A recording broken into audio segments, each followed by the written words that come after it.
Wow, what a week it has been.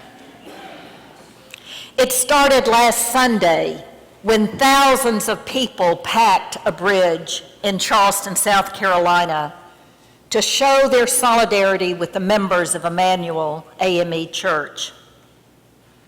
On Wednesday, the Confederate flag was taken down from the Alabama State House. On Thursday, the Supreme Court upheld the Affordable Care Act. And on Friday morning, the Supreme Court ruled in favor of marriage equality.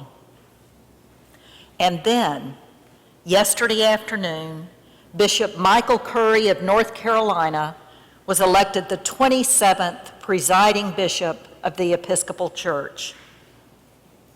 This is the election of the first person of color to assume the most prominent leadership role in the Episcopal Church. And it happened with an overwhelming first ballot landslide. I, for one, am so grateful to have a community, this community, where we can gather in good times and bad, where our celebrations can be shared and our sorrows held, where we can disagree and still like each other most of the time, and where we can struggle together as we make our way toward God. It has been a euphoric week for many and deeply distressing to others. But regardless of our political leanings or our personal belief systems, the beat of our daily life goes on. No matter what's on the evening news, we still have to feed the kids and go to work and tend our relationships, and sometimes they fall apart anyway. We still have to take care of our loved ones when they get sick, and sometimes they die anyway. We still have to do the laundry and pay the bills and get the oil changed, and we still wake up in the middle of the night, not all the time, maybe not today, but sometimes we wake up in the middle of the night wondering what in the world we are supposed to be doing with the complicated mess of our lives. And so it seems to me like an appropriate time to pause, to take a deep breath, and to ask ourselves, now what? Sometimes we need to be asking the big, unanswerable questions, but at other times, and I think this is one, we need a different kind of question. I very much like what contemporary philosopher and poet David White calls the more and more beautiful questions about life. Questions that help us see a more expansive field of possibilities, that allow us, and these are his words, to think about the world in a way that is good for us, that is merciful and enlarging. Every human being, he suggests, is telling themselves some form of story to make sense of the world as they experience it. These stories shape our lives in radically impactful ways, both as individuals coping with the complexity of our lives and in our corporate life as well. What we tell ourselves, for instance, about race and class, about privilege and poverty, about gender roles or sexual orientation, what we tell ourselves about these things matters. These stories determine how we judge ourselves and other people, how we vote, how we decide who our friends are, who we marry, where we live, and what it is that we do with our lives. They determine our attitudes about who's worthy and who's not. And for better or worse, the human tendency is to tell ourselves the same story again and again in exactly the same way. In our gospel lesson for today, Jesus steps off a boat, and it's the same boat you heard about in last week's lesson when a storm blew up and frightened the disciples. "Don't you care that we're perishing?" they say to the sleeping Jesus. "Have you still no faith?" he replies.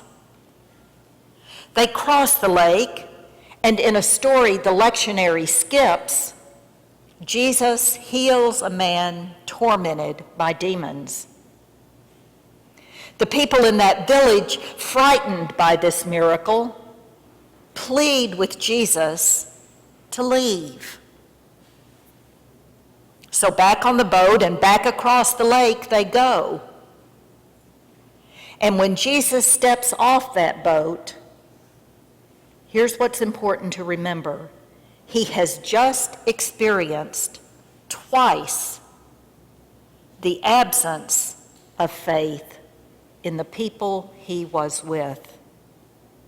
His very own disciples, no less, and villagers who have been witness to a remarkable healing. In light of the poet's teaser about more beautiful questions, the thread of Mark's narrative makes me wonder what stories those villagers had been telling themselves about the wild man who lived among the tombs, and what rumors they were spreading about Jesus. Whatever the word on the street happened to be, they did not want this guy in the neighborhood. I also wonder what story the hemorrhaging woman had been telling herself. For 12 years, the text says, she had suffered. And while we are not told what thoughts or feelings had occupied her mind all that time, we can easily imagine that she had come to believe that she would never get well, that she would always be an outcast, that she had nothing of value to offer her village. She had been to many doctors, Mark tells us, and she had spent all that she had, and still she was worse. There must have been days, weeks, even years when she despaired that anything about her life could be different. But here's where the story gets interesting. Somehow, some way, this woman, whose name we are not given, approaches Jesus as he makes his way through the crowd. What she had heard about him, we aren't told. She doesn't ask for an audience. She doesn't even need him to acknowledge her. She simply reaches out for him as he passes by, willing to risk whatever consequences would follow. Imagine this scene as Mark describes it. Jesus looks around to see who had touched him. And the woman, hearing his question, "Who touched me?" comes forward and falls down at his feet. And even though she is afraid, she tells him everything. The whole truth, as Mark puts it. Then Jesus says the most astonishing thing.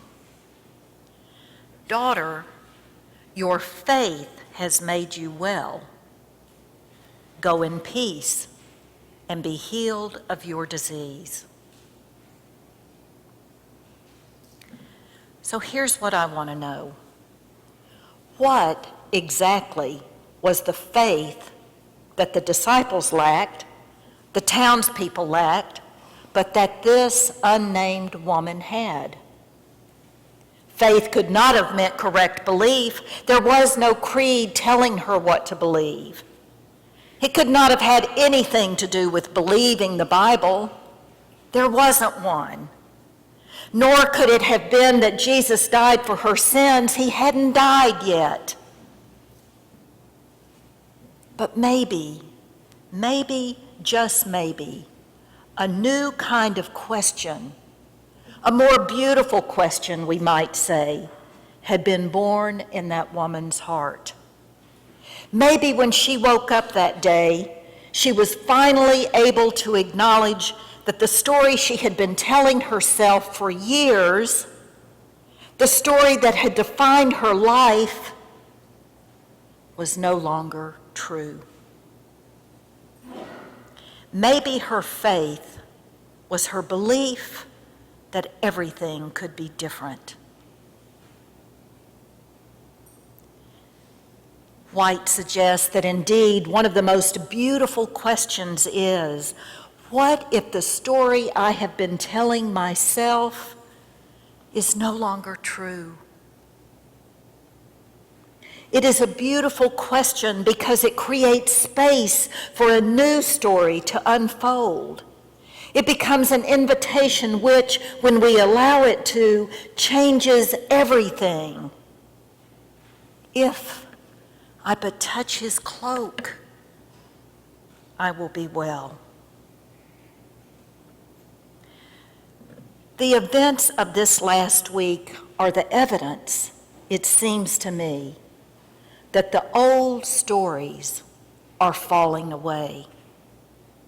And the woman in today's gospel is a standard bearer for this very good news. Maybe faith really is as simple as believing that what has been need not determine what will be. Maybe the poor don't always have to be with us.